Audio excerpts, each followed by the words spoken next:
ዛሬ የቻይናውን የውጭ ጉዳይ ሚኒስትር ዋንግ ይን ፍለፊት አግኝቻቸው ነበር። ኢትዮጵያንና አፍሪካን የሚመለከት ጥያቄም ጠይቄያለሁ። እስቲ ጥያቄውን ተመልከቱት። Thank you. I'm Getahon from Ethiopian Broadcasting Service. The Global Governance Initiative emphasizes a people-centered approach.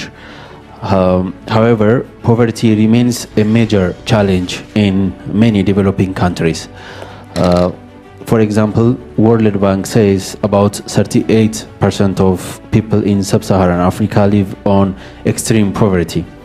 So how does the Global Governance Initiative help countries work together to advance development and end poverty? ዝግጅቱ ምንድነው? በ2025 የቻይናው ፕሬዚደንት ሺ ጂንፒንግ አንድ ኢኒሺዬቲቭ ለዓለም አስተዋውቀው ነበረ። ግሎባል ገቨርናንስ ኢኒሺዬቲቭ ይባላል።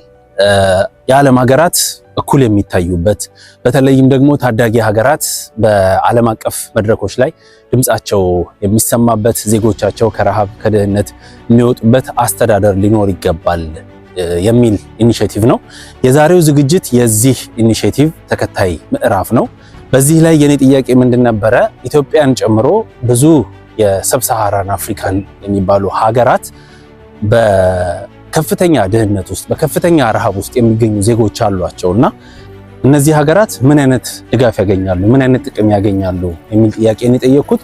ኢኒሺዬቲቭ እንደዚህ በከፍተኛ ችግር፣ ረሃብ፣ ድህነት ላይ ያሉ ዜጎች የሚገኙባቸውን ታዳጊ ሀገራት ለይቶ ድጋፍ ያደርጋል። በብድር በእርዳታ እንዲሁም ደግሞ በአቅም ግንባታ የተለያዩ ድጋፎችን በመስጠት እነሱም ካሉበት ችግር እንዲወጡ ያደርጋል ነው የተባልኩት። እንዲህ አይነት ኢንተርናሽናል መድረኮችን ስናገኝ የሀገራችን ዜጎች ከድህነት የሚወጡበትን ሀገራችንም ደግሞ እንድታድግ ትኩረት እንዲሰጣት ማድረግ የምንችልበትን ነገር ብናደርግ እድላችንን ተጠቅመናል ማለት ነው።